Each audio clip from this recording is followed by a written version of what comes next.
Hello everyone, welcome back to my channel. My name is Crystal and today I have my June wrap up for you guys.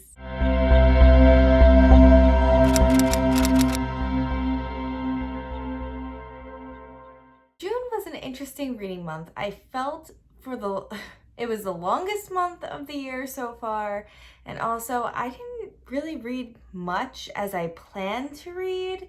I was just kind of like all over the place with what I wanted to read.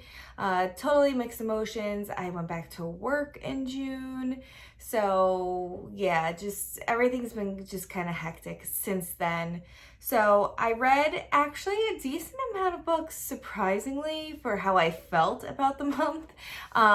So let's just get into my wrap up. First book that I finished for June was The Gracie Er by Kim Lidgett, and I will say I gave this a 5 out of 5. I found a new favorite author.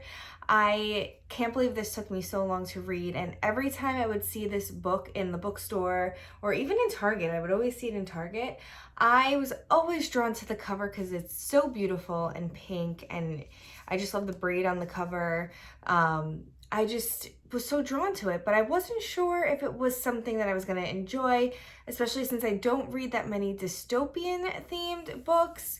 I do love books about witches and magic and all that stuff, but when it tends to get into the dystopian world, if it's not about zombies, I don't really enjoy it. But this book was so good because it incorporated dystopian world along with horror, along with magic and femininity and the power of the female body. I just think it is a beautiful story. I love this book so much, and that ending had me in tears. I will say this book has a lot of triggers for things. So like body dysmorphia issues, issues just with the female body in general, abuse, a lot of, not so great things. So this is a YA, but it does have a lot of triggers in it. But it is a horror, so that comes with the territory. Unfortunately, with horror fiction, there are a lot of triggering subjects in those types of books. So I will warn you that I didn't know much about this book going in. Like I said, I just know that a lot of my friends love this book, and I fell in love, and I just really love this author. And one thing that I really love about books in general, and I say this to myself every time I finish a book that has this in it, but when everything comes full circle, you just get that, oh my God, like that was such a good book. That's how I felt about this. Once I closed the book at the end, I was like, wow, that was a beautiful story. And I would not change a thing. The next book I read in June was Home Before Dark by Riley Sager. Book of the Month was able to send us out an early release copy of Riley Sager's book, and I am so thrilled because this was the perfect ghost story if there is one. Like, I just love this so much, and I love Riley Sager so much. His writing from his first published book to now has increasingly got better. Not that he was ever a bad writer, because I love all of his books, but his writing just got so great, and I love this book. I highly recommend it. This was a 5 out of 5. Riley Sager, from previous conversations with him, because I was for a while watching horror movies every Saturday night with him and Abby at Crime by the Book, we would just talk horror, and his view on the horror genre is like amazing. Like, he just knows all this stuff about horror. So I could tell in here what movies and other horror things, there's little like Easter eggs and him paying tribute to the horror genre in this book. So if you're someone who is a horror fan and knows that Riley's a horror fan, you'll know what's in, like, he used some of his favorite themes from other horror books and other horror movies in here, and I just really enjoyed reading that because it's just like his little love letter to the horror genre, and I just love this book so much. How many times am I gonna say I love this book? If you are looking for a ghost story and it's not super triggering and it's not super gory, this is it for you. It just has the perfect creep spooky factor in here, and I absolutely love it. The next book that I finished for June was Crave by Tracy Wolff, and I buddy read this with my friend Heather at Bookables, and we had a really great time buddy reading this. It was just so cringy and so angsty and such a Twilight ripoff, like a Legacies from the CW show and Twilight ripoff. I just loved it though. Like, I just loved that. I mean, the writing was not great. And there was so many cringeworthy dialogue and the characters were just unlikable, but I was so in the mood to read Twilight, but I didn't want to read Twilight, and this was the closest thing to it, and Heather felt the same way. So like, we loved it, but we hated it at the same time. It's a very mixed emotion thing, but it filled that need to read Twilight, if you know what I mean. So if you're looking for something similar to Twilight, and this actually takes place in a magic school, and there's so many different supernatural beings in here besides your usual werewolf, vampire, witch situation. There's dragons, there's gargoyles, kind of weird. And of course you have the girl that has no powers whatsoever, and she doesn't know why she's at this magic school, and it takes almost 600 pages to figure that out. Really no plot in this book. It's just a basic girl who both her parents are deceased, and she goes to live at this magic school in Alaska, which really, that's what really pulled me in, because I love books about Alaska, and so does Heather. So it was vampires in Alaska, and we were like, we have to read this together. So she goes to live at her uncle's magic school with her cousin, and it's in Alaska, and it takes her like almost half of the book to figure out there's something supernatural going on. Meanwhile, you as the reader, you could really figure it out, and you're just getting so upset with the main character that she has not figured this out yet. There are times where she passes out and wakes up with blood on her neck. You know what I mean? Like, come on, girl, get it together. Figure out what's going on. How dumb could you be? But I can't wait for the second book. I gave it a 3 out of 5 star because it was really enjoyable. It's a quick read. As big as it is, it's a very quick read. And it was just fun. It was something to just kind of break up the heaviness that I was reading. In May, like, I just read so much like heavy stuff, and with the world and everything going on today, this was just a really fun buddy read, and I can't wait to read the second one with Heather. I think it comes out in September. So this came out in April, and then the second one is coming out in September. So yeah, I'm excited. Even though the writing is not great and the characters are really crappy, but I enjoyed it. The next book that I finished was The Green Witch, and this is by Aaron Murphy Hiscock. They have a whole slew of books written about witchcraft, and I own pretty much all of them, but this one is actually a reread for me. I read this about a year ago, and I just wasn't that serious about my path yet. Like, I didn't know which path I really wanted to take, witchcraft wise and Wicca wise. Like, I wasn't sure if I wanted to be Wiccan or not, and all that stuff. So by reading this, it really helped me because I have a garden and I've been really getting in touch with the earth. So reading this year really helped me. Last year kind of went in one ear and out the other, or one eye and out the other, whatever the case is that you would call reading. But yeah, it really hit home with me, and I took a lot from this. So if you're someone who is looking into using witchcraft, not saying that you have to be Wiccan, you could totally be a Christian witch, dealing with the elements of the earth and growing your own garden and knowing the properties of the herbs that you're growing in your garden, knowing the properties of essential oils and what to use them for, and making yourself little tinctures and all that stuff. Definitely pick this up. It's a beginner's guide, and it kind of touches upon every little subject regarding green witchery.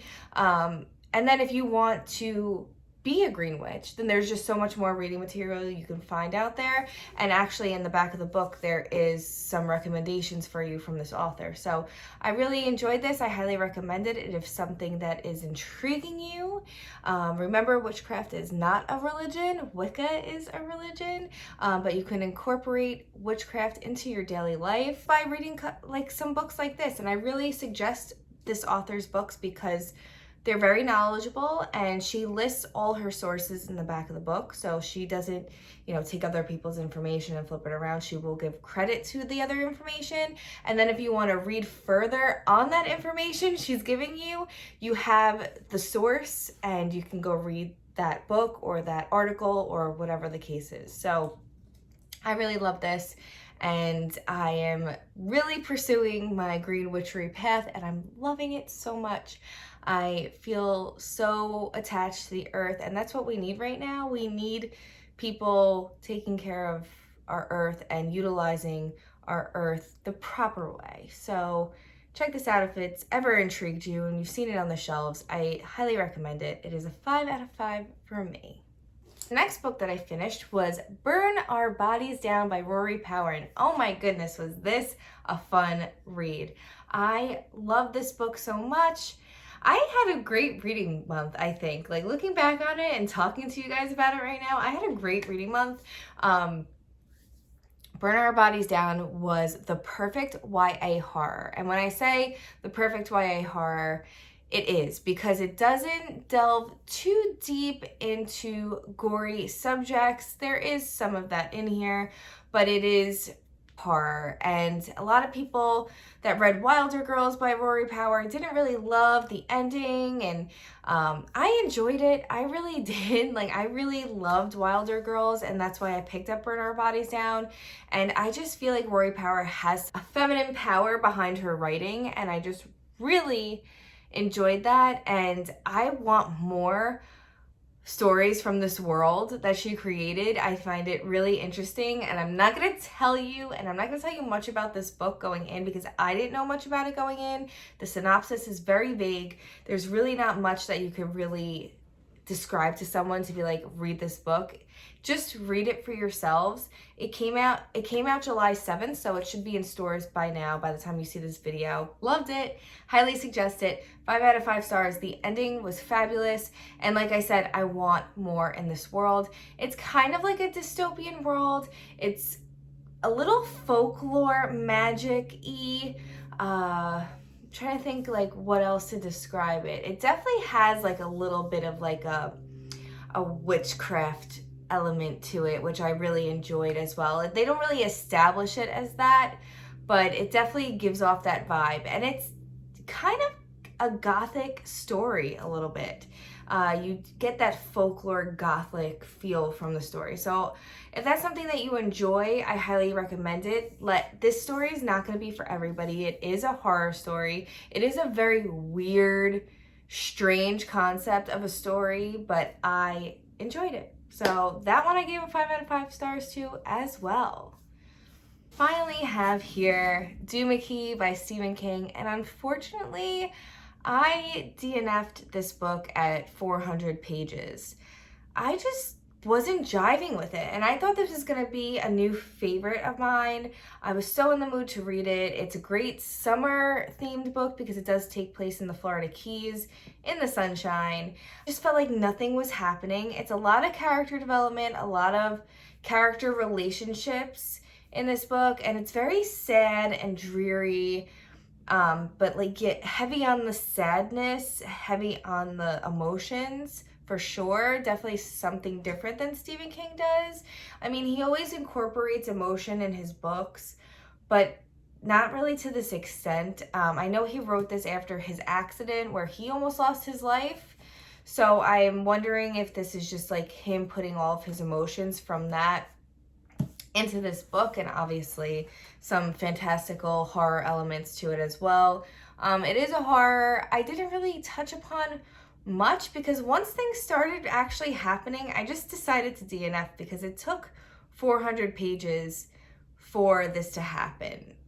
It's about an artist. Well, he wasn't an artist prior, but a man has an accident. His name is Edgar, and he loses his arm, and he goes down to a house in the Florida Keys, Key, to rehabilitate and relax and get rid of his anger and become sober and just kind of forget about his old life.